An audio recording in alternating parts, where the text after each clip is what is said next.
오실 때 많이 추우셨죠? 오늘 날씨도 또 많이 춥고 또 이제 어제가 또 눈이 와서요.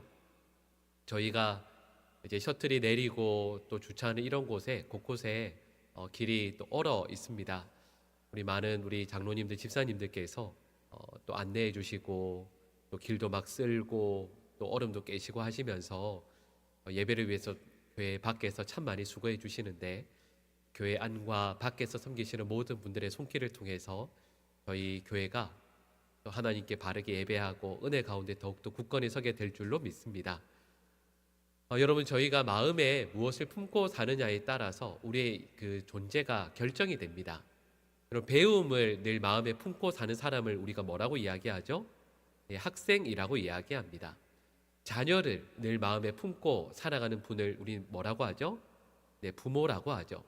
그리고 부모님을 늘 마음에 품고 사는 분을 또 우리는 효자, 효근, 효녀라고 이야기해요.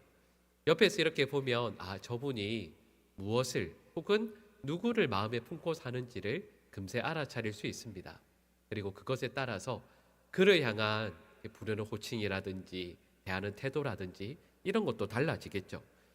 그렇다면 우리가 마음에 무엇을 품고 사느냐에 따라서 우리의 존재가 결정된다라고 한다면, 우리 그리스도인은 우리의 마음에 과연 무엇을 품고 살아야 하겠습니까?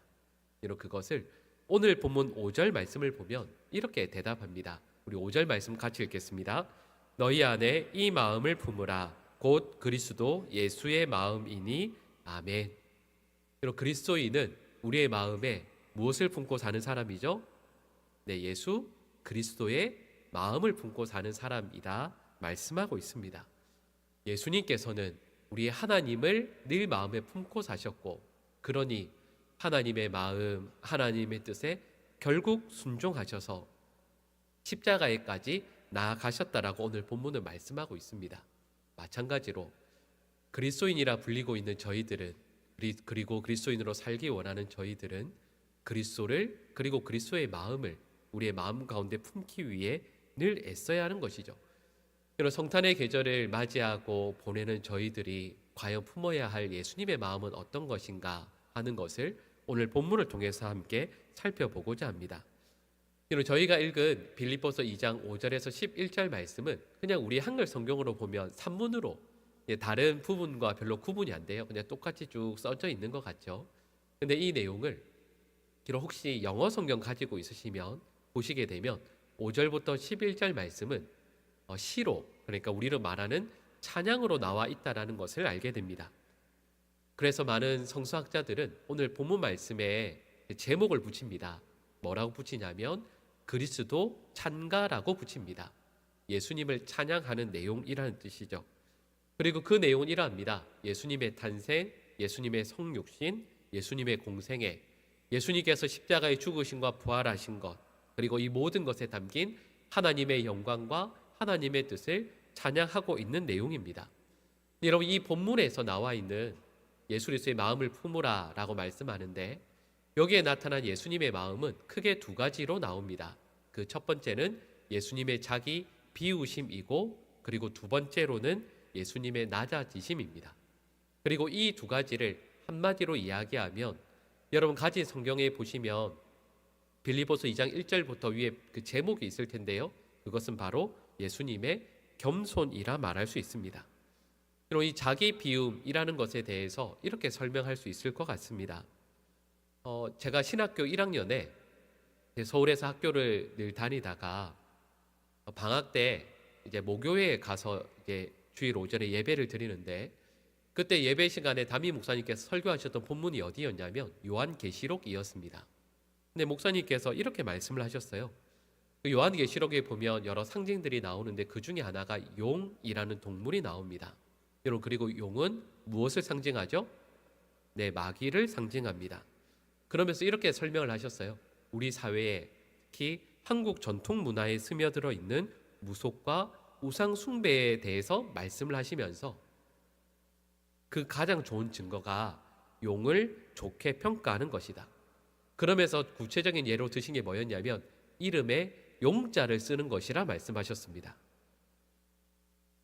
근데 하필 그때 제가 목사님과 눈이 마주쳤거든요. 근데 제가 그 다니던 모교회에 큰 교회가 아니기 때문에 제가 기억하기로 용자를 쓰는 사람이 딱 한 명 있었습니다. 그게 저였습니다.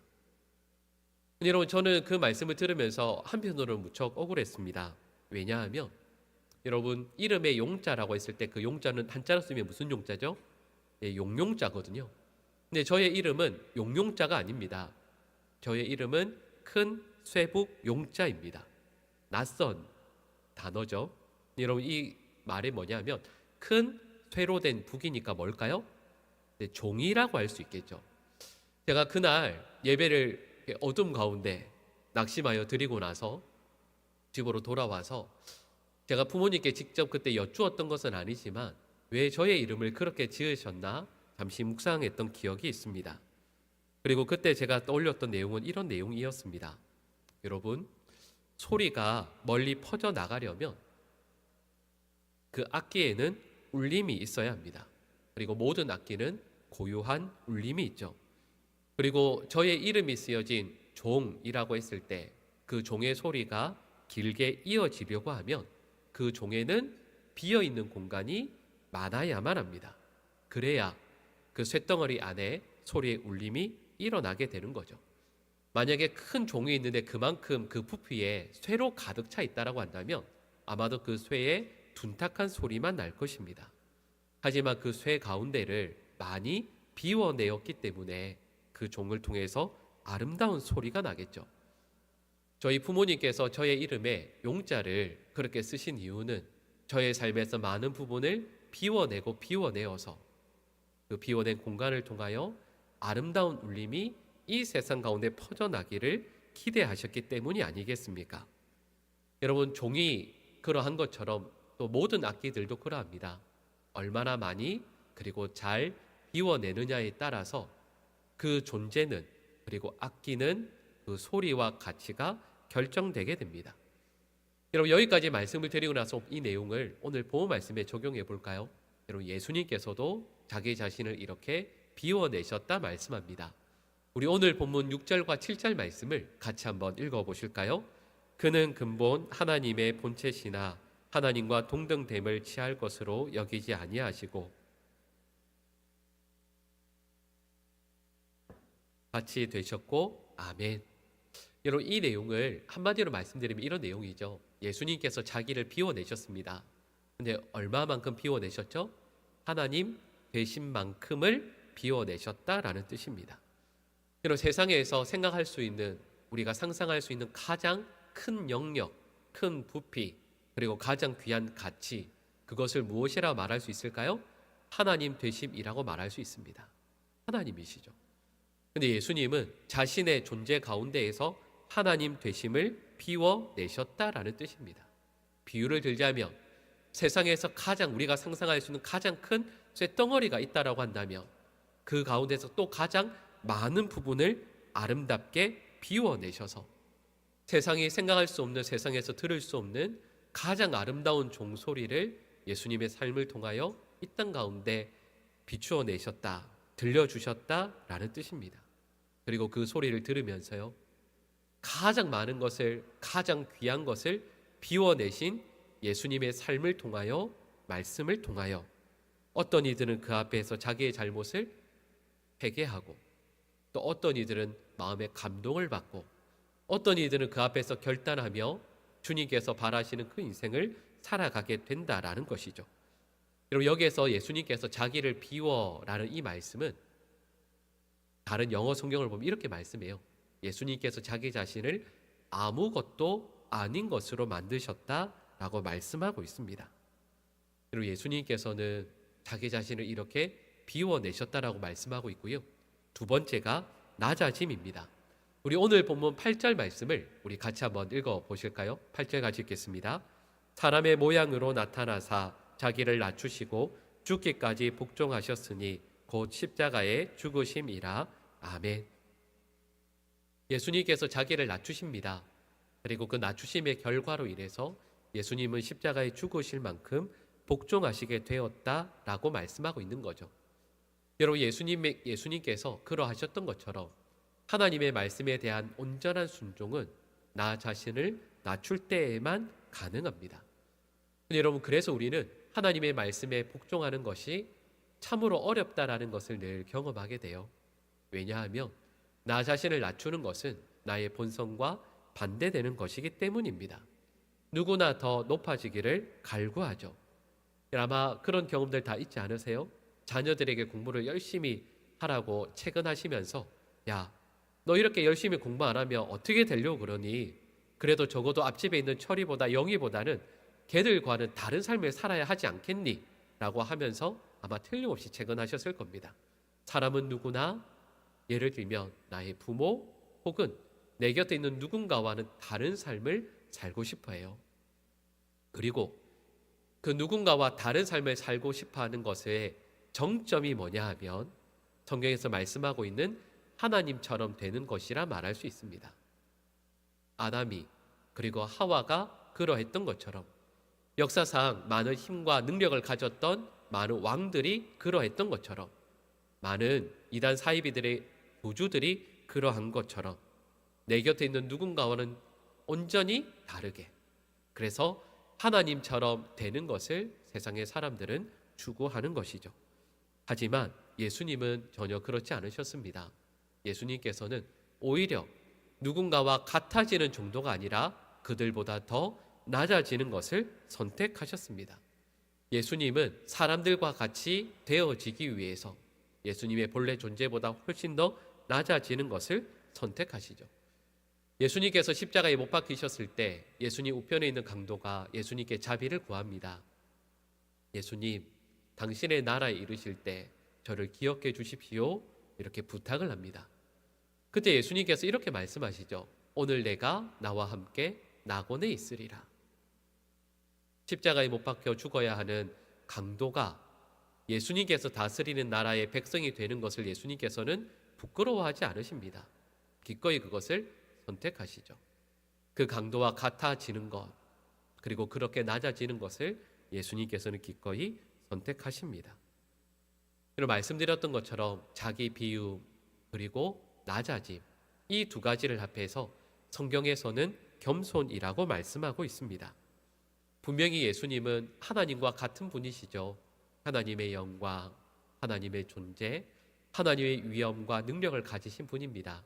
하지만 그 예수님께서 겸손하시기에 한없이 연약한 인간으로 이 땅에 오신 것을 감사하고 기뻐하는 것이 바로 이 성탄 아니겠습니까? 여러분, 저희는 성탄절마다 늘 방금 우리 샬롬 찬양대가 그러했던 것처럼 하나님 앞에 찬양을 올려드립니다. 감사하고 영광을 올려드리죠. 그 내용이 무엇이냐면 하나님이신 예수님께서 말구유에 나셨다라는 것, 그리고 건장하고 힘있는 독재자의 모습이 아니라 작고 연약한 아기로 우리에게 오셨다라는 것, 로마의 그 수도가 아니라 오히려 작고 작은 베들레헴으로 오셔서 아무도 주목하지 않는 그 탄생 가운데에서도 겸손히 하나님의 뜻과 하나님의 원하심을 이 땅 가운데 이뤄내셨다라는 그것에 우리 모두는 감사하고 있습니다. 그리고 오늘 본문은 저에게 명확히 이렇게 명령하고 있습니다. 예수 그리스도의 마음을 품으라 말씀합니다. 예수님의 마음은 곧 겸손한 마음이라 할 수 있죠. 여러분, 저와 여러분들은 분명히 오늘 말씀을 하나님의 말씀으로 받는다라고 한다면 저와 여러분들은 겸손한 마음을 품어야만 합니다. 여러분, 이전에도 말씀드린 적이 있었습니다만 겸손이 과연 무엇이겠습니까? 여러분, 겸손에 대해서 사전은 이렇게 정의하고 있습니다. 남을 존중하고 자기를 내세우지 않는 태도. 여러분, 앞에서 설교하고 있는 저는 지금 설교하는 자세가 겸손한 것 같습니까? 아닌 것 같습니까? 여러분, 저 나름대로 겸손하게 보이기 위해서 손도 이렇게 모으고 있습니다. 표정도 교만하지 않도록 이렇게 살짝 미소를 띠고 있죠. 아마 여러분들께서 머릿속에 떠올리는 겸손한 모습이 다 있으실 거예요. 목소리를 크게 내지 않고, 아니면 다리를 벌린 자세나 손을 허리에 이렇게 괴고 있는 이런 자세도 교만하지 않은 그런 모습을 겸손이라고 이야기하실 겁니다. 하지만 성경에서는 전혀 다르게 말씀합니다. 성경에서 말씀하고 있는 겸손은 한마디로 이야기하면 이렇게 말씀드릴 수 있습니다. 겸손은 내가 죄인임을 아는 것입니다. 하나님 앞에서, 그리고 내 곁에 있는 가장 늘 함께하는 우리의 가족, 우리 곁에 있는 성도들 앞에서 내가 죄인임을 분명히 아는 것입니다. 좀 전에 말씀드렸던 사전적인 정의는, 그리고 세상 사람들이 말하는 것들은 나의 능력, 나의 업적, 나의 위치, 조건들을 내가 분명히 알고 있습니다. 사람들도 그걸 알고 있죠. 하지만 그걸 살짝 뒤로 감추고 내가 당신을 지금 이 시간 나보다 조금 더 존중합니다. 나를 내세우지 않겠습니다. 이 정도를 겸손이라고 이야기합니다. 하지만 성경은 저에게 이렇게 말씀합니다.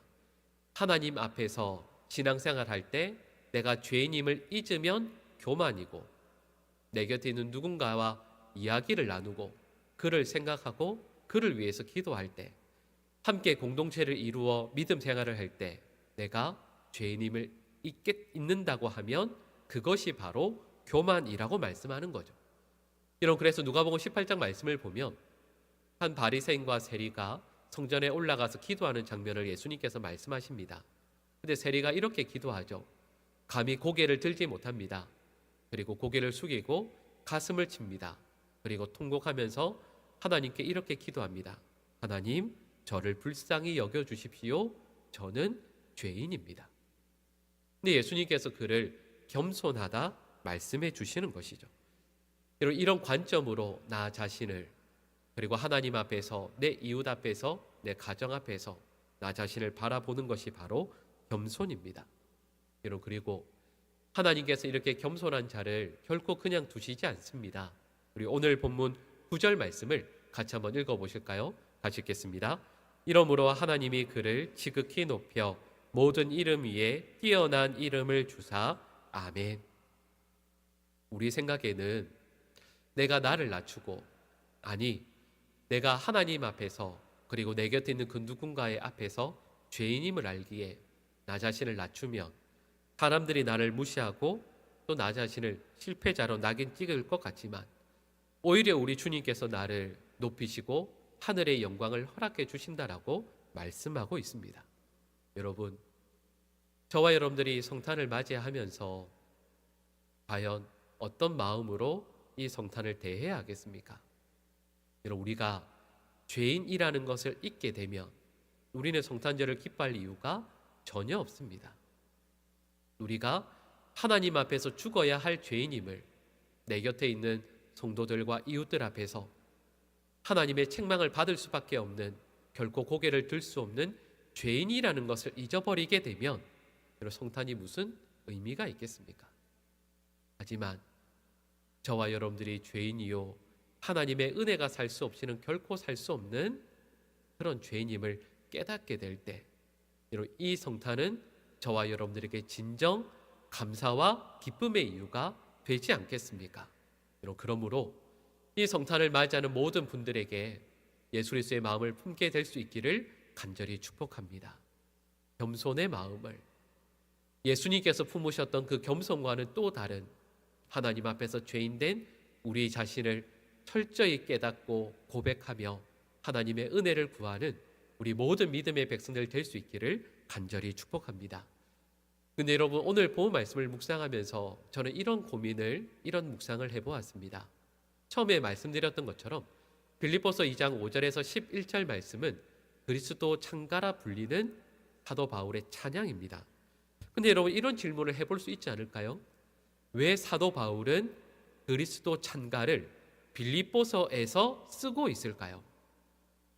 다르게 이야기하면 왜 사도 바울은 오늘 본문 말씀을 빌립보 교회 성도들과 나누고 있겠습니까? 다른 성경에도 쓸 수 있었거든요. 로마서든 에베소서든 갈라디아서든 어디서든 예수 그리스도를 높이는 이 그리스도 창가를 사도 바울은 올려드릴 수 있었습니다. 근데 왜 빌립보 교회 성도들과 함께 나누고 빌립보서 말씀에 쓰고 있을까요? 이 질문을, 이 묵상을 홀로 해보았습니다. 여러분, 여기에 대한 답을 말씀드리면 이렇게 말씀드릴 수 있습니다. 여러분, 이 사도 바울이 개척했던 모든 교회들은 이 사도 바울에게 특별한 교회이지만 빌립보 교회는 더더욱 특별한 교회입니다. 여기는 이유가 있죠. 왜냐하면 이 빌립보 교회의 출발이 이러합니다. 사도 바울이 빌립보로 가서 전도를 합니다.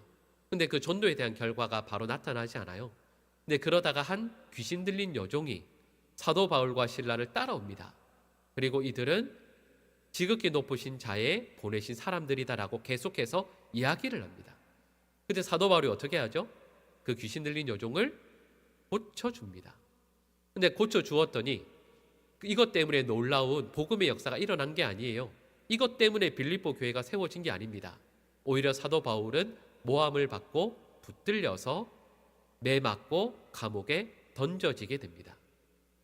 실신했던 바울과 신라가 그날 밤 비로소 정신을 차리게 됩니다. 그리고 그때 본문 말씀, 그 사도행전 16장 25절을 보면 이렇게 말씀하죠. 우리 사도행전 16장 25절 말씀을 같이 읽겠습니다. 괴수들이 듣더라. 아멘. 이런 사도 바울과 신라는 빌립보 감옥에서 매맞고 비로소 정신을 차렸을 때 다른 것을 하지 않습니다. 기도하고 찬송합니다. 그리고 이 결과를 우리는 알고 있죠. 바울과 신라가 그 자리에서 기도하고 찬송했을 때 감옥문이 열리게 되고 이 일을 통해서 결국에는 간수와 그의 가족들이 예수 그리스도를 믿고 회심하게 되는 돌아오는 역사가 일어나게 됩니다. 그리고 이것 때문에 빌립보 교회가 시작되게 되는 거죠. 여러분, 여기까지 말씀을 드리면 빌립보 교회는 찬송과 아주 특별한 관계가 있다라는 것을 알게 됩니다. 여러분, 여기서 한번 이런 고민을 해볼까요? 바울과 신라는 감옥에서 정신을 잃었다가 매맞고 정신을 잃었다가 비로소 정신을 차린 그 한밤중에 일어나서 어떤 기도와 어떤 찬송을 했겠습니까? 어떤 찬송을 했을까요? 우리 같으면 이렇게 기도하지 않았겠습니까? 하나님, 이 감옥에서 나가게 해주십시오. 아니면 하나님, 매맞은 곳이 너무 아픕니다. 이 매맞은 곳이 빨리 낫게 해주십시오. 약을 천사들을 통해서 약을 발라주시든 어쨌든 안 아프도록 해주십시오라고 하지 않았을까요? 그게 아마도 우리의 기도와 찬송의 내용이었을지 모르겠습니다. 하지만 바울과 신라가 어떤 기도를 했을까라고 했을 때 여러분, 빌립보서 전체에서 찬송이 등장하는 것은 오늘 본문 말씀이 유일합니다. 다른 내용들은 다 산문이에요. 근데 빌립보서에서 찬송이 딱 한 부분이 나옵니다. 그게 바로 오늘 본문 말씀입니다. 그리스도 창가라고 불리는 이 찬송이에요. 근데 여러분, 여기서 이렇게 질문해 봅시다. 사도 바울이 늘 감사하고 늘 찬양하는 가장 귀한 이유는 무엇이었겠습니까? 예수 그리스도이시죠. 고난을 만나 힘듭니다. 문제가 나의 삶을 억누릅니다. 그때 사도 바울이 입을 열어 마음을 열어 찬양합니다. 무엇을 찬양할까요? 예수 그리스도요. 이건 우리의 경험이죠. 우리는 고난을 당하면 어떠하십니까? 고난을 당하면 도저히 이유를 헤아릴 수 없는 문제들을 만나면 우리가 가장 먼저 하는 건 하나님을 의심하는 겁니다. 조금 더 정확히 말씀을 드리면 하나님의 성품을 의심하는 겁니다. 하나님께서 정말 나를 사랑하시는가? 나의 아픔을 알고 계시는가? 나의 이 모든 문제들을 신경이나 쓰시는 것이 맞나? 그런데 이 모든 것들을 아시기에 성경을 펴서 처음부터 끝까지 읽어보시면 하나님께서 우리와 함께 하신다. 하나님께서는 우리를 지극히 사랑하신다. 하나님께서 우리와 함께 하길 원하신다. 우리를 지금도 붙들고 계신다라는 말씀을 끊임없이 약속해 주고 있습니다. 고난을 만날 때, 어려움들을 만날 때마다 하나는 늘 우리의 마음을 뒤흔들어서 하나님을 의심하게 하고요. 특별히 하나님의 함께 하심과 하나님의 성품을 의심하도록 합니다. 여러분, 그런데 사도 바울은 빌립보 감옥에서 정신을 차렸을 때 찬양해요.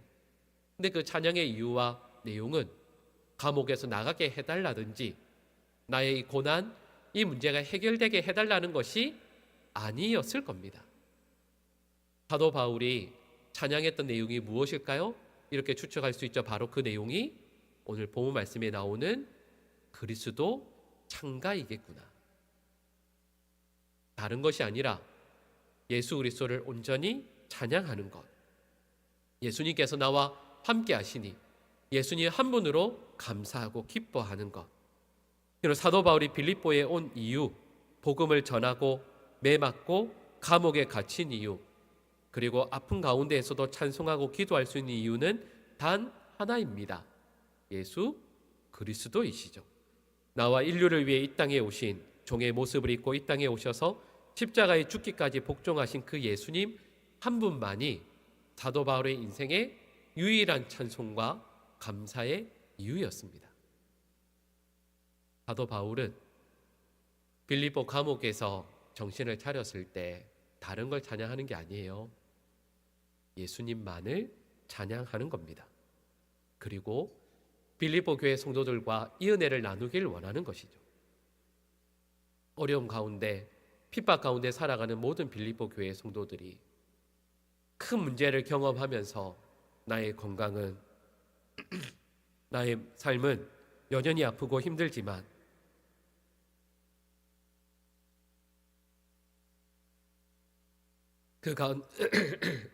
죄송합니다. 그 가운데에서 여전히 어렵고 걱정과 두려움이 많으나 그 가운데에서 입을 열어 하나님 이 문제를 해결하게 해주십시오. 하나님 이 문제가 물러가게 해주십시오라는 것이 아니라 그 가운데 나의 마음을 나의 신앙을 간절히 모아 하나로 모아 생각해 보니 그 가운데 찬송할 수 있는 이유는 단 하나, 나를 위해 이 땅에 오시고 성육신 하셔서 십자가에 죽으시고 부활하신 예수 그리스도 한 분만으로 인하여 감사할 수 있다라는 것, 그것을 사도 바울은 오늘 본문을 통해서 저에게 말씀하고 있는 것이죠. 여러분, 이 말씀을 우리에게 적용해 보면 이러합니다. 여러분, 저희는 2024년 한 해를 거의 마무리하는 시점에 있습니다. 그리고 성탄절을 맞이하죠. 근데 여러분, 저희가 교회에서 이렇게 예배 드리고 있으니까, 예배하고 있으니까 신앙이 좋은 것처럼 이런 표정으로 있지만 막상 우리의 현실은 그렇지 않습니다. 경제적인 상황은 여전히 어렵고 걱정과 두려움은 많습니다. 나의 건강은 너무 안 좋고 자녀들의 앞날은 어두워 보입니다. 경제적으로도 좋아 보이지 않죠. 여러분, 이 순간 이런 우리 삶의 자리에서 성탄은 과연 우리에게 어떤 의미가 있습니까? 여러분, 과연 성탄이 정말로 기쁘십니까? 우리 삶의 자리 이렇게 힘든데 예수님께서 오셨다라는 것이 과연 무슨 의미가 있습니까? 그런데 사도 바울은 그런 삶의 자리에 있는 빌립보 교회 성도들을 향해서 그리고 저희들을 향해서 이렇게 말씀하고 있는 거죠. 우리 삶에 여전히 문제는 있으나 우리를 위해 기꺼이 낮아지시고 자기를 비우신 예수님께서 우리와 함께 하심의 증거가 바로 이 성탄이다. 그리고 그 예수님을 보내주신 하나님은 우리에게 여전히 신실하시며 우리를 끝까지 사랑하신다. 그리고 하나님은 결코 우리를 홀로 두지 않으실 것이고 우리의 삶에 다시 찾아오실 것이고 재림주로 예수 그리스도를 우리에게 다시 허락해 주실 것이다라고 말씀하고 있는 것이죠. 여러분, 우리 삶에 여전히 문제는 있습니다. 하지만 저와 여러분들이 하나님께 진정 감사하고 찬양해야 할 유일한 이유는 오늘 본문 말씀처럼 그리스도 창가라고 불리는 것처럼 예수님께서 우리를 위해 오신 것, 우리와 함께 하시는 것, 그리고 우리를 위해 십자가에 죽으시고 부활하신 이 내용이라는 것을 말씀하는 거죠. 여러분, 우리 신앙생활 가운데에서 이 말씀처럼 나의 죄인됨을 잊지 않고 하나님 앞에서 우리 곁에 있는 누군가에게도 겸손한 우리 믿음의 백성들 될 수 있기를 간절히 축복합니다. 그리고요, 우리 삶에 만나는 크나큰 고통과 문제, 아픔 가운데에서 예수님은 우리의 찬송과 감사와 기쁨의 전부가 되신다라는 것. 문제는 그대로인데 그 문제 가운데에서 매맞은 곳은 여전히 아프고 내 삶의 자리는 감옥이고 앞날은 너무 캄캄해서 보이지 않는데 그 가운데 나의 마음과 영혼을 집중해 보니 예수님께서, 하나님께서 보내주신 예수님께서 나를 위한 구세주가 되어주신다라는 그 사실 하나 때문에 감사하고 찬송하고 있는 사도 바울과 실라의 그 모습이 지난 2000년 기독교의 역사 가운데 모든 성도들에게 놀라운 힘과 위로가 되었던 것처럼, 여러분, 성탄을 맞이하는 우리 모든 성도들에게 하나님께서 이런 위로와 기쁨을 허락해 주시기를 간절히 축복합니다. 기도하겠습니다. 사랑의 하나님, 사람들 앞에서 나의 더 나음을 자랑하는 인생이 아니라 하나님 앞에서 죄인된 나의 존재를 결코 잊지 않게 하여 주시옵소서. 또한 고통과 문제, 아픔은 여전하나 그 가운데 예수님만을 찬양하는 사도 바울처럼 저희들 또한 성탄을 맞이하는 가운데에서 어둡고 힘든 전망 가운데 저의 삶을 막상 대하지만 예수 그리스도를 통하여 알게 하시는 하나님의 신실하심과 하나님의 성품을 통하여 진정 감사하고 기뻐하는 믿음의 백성들 되게 하여 주시옵소서. 예수님의 이름으로 기도합니다. 아멘.